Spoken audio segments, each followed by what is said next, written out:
O erro estava registrado preto no branco antes mesmo do desfecho do crime. Um conjunto de documentos e evidências cruciais foi ignorado, negligenciado ou deliberadamente sabotado pela própria polícia nos primeiros dias e meses da investigação. E isso mudou tudo no assassinato de Marielle Franco e Anderson Gomes. Marielle Franco era vereadora do Rio de Janeiro pelo PSOL, socióloga ativista pelos direitos humanos, negra, lésbica, mulher que denunciava abertamente a violência policial, a expansão das milícias e a grilagem de terras nas comunidades da zona oeste do Rio. No dia 14 de março de 2018, ela e o motorista Anderson Gomes foram executados a tiros dentro do carro em que estavam, no centro do Rio, logo após saírem de um evento político na Casa das Pretas. O crime foi rápido, profissional. 9 tiros no carro. 4 atingiram Marielle fatalmente, 3 em Anderson. A investigação começou na hora pela Delegacia de Homicídios da Polícia Civil do Rio de Janeiro, a DH, que era o órgão responsável por apurar homicídios dolosos na capital. Nos primeiros momentos, as chamadas horas de ouro da perícia e da coleta de provas, tudo indicava que o caso poderia ser resolvido rápido. Havia câmeras de segurança em prédios próximos, testemunhas na rua, rastros do veículo usado pelos atiradores, um Jeep Cherokee clonado. Mas logo surgiram os primeiros sinais de que algo estava errado.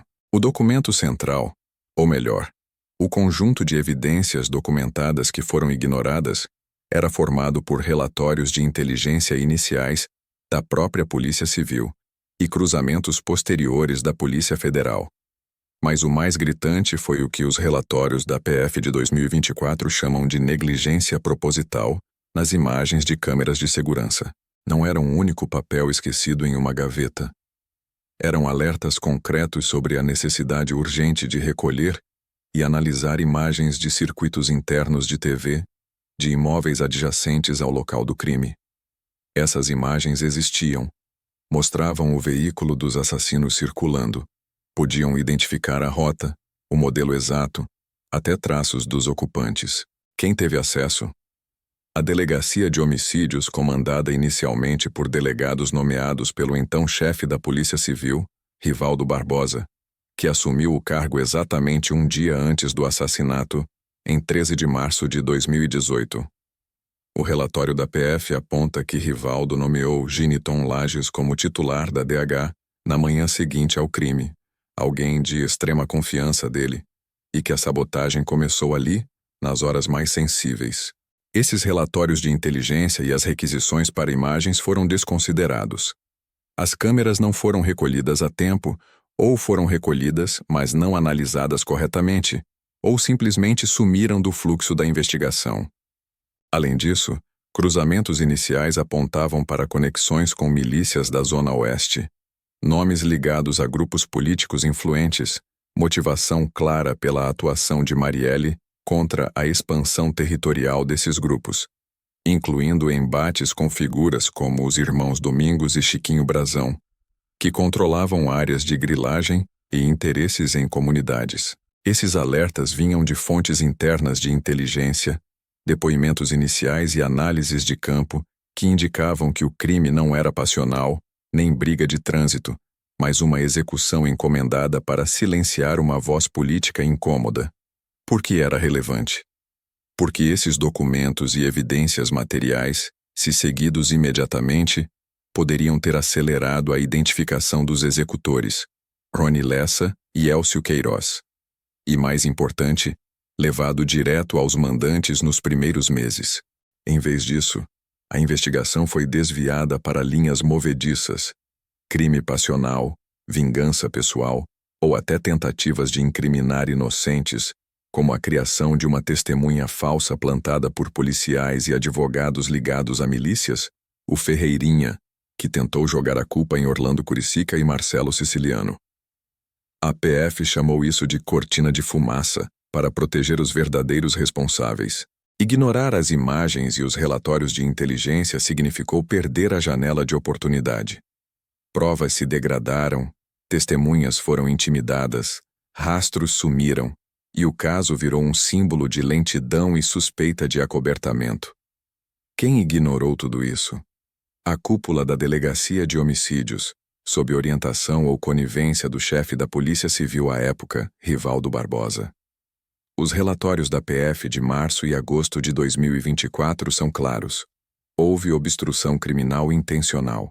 Imagens que poderiam identificar os assassinos foram negligenciadas de propósito. Celulares apreendidos desapareceram.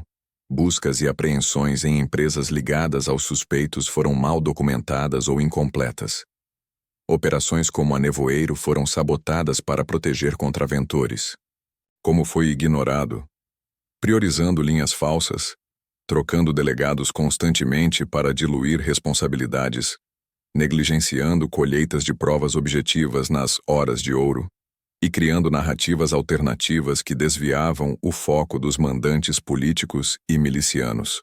Rivaldo, segundo delações e provas da PF, tinha ajustado previamente com os autores intelectuais para garantir impunidade, inclusive impondo a condição de que o crime não acontecesse a caminho da Câmara de Vereadores, para não caracterizar crime político e cair na alçada da PF Federal.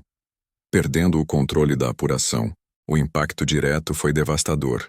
Os executores Rony Lessa e Elcio Queiroz só foram presos em 2019, após delações e pressão externa, mas os mandantes, Chiquinho Brazão, Domingos Brazão e o próprio Rivaldo Barbosa, circularam livres por 6 anos. Provas foram destruídas, testemunhas-chave assassinadas, como Macalé em 2021 e outros. E a família de Marielle e Anderson viveu anos de angústia, protestos e desconfiança no sistema. A investigação patinou, virou cold case em potencial, e só avançou de verdade quando a PF assumiu em 2023, com intervenção federal e relatórios que expuseram a sabotagem desde o início. O resultado final foi um caso que se tornou símbolo de impunidade no Brasil por tempo demais.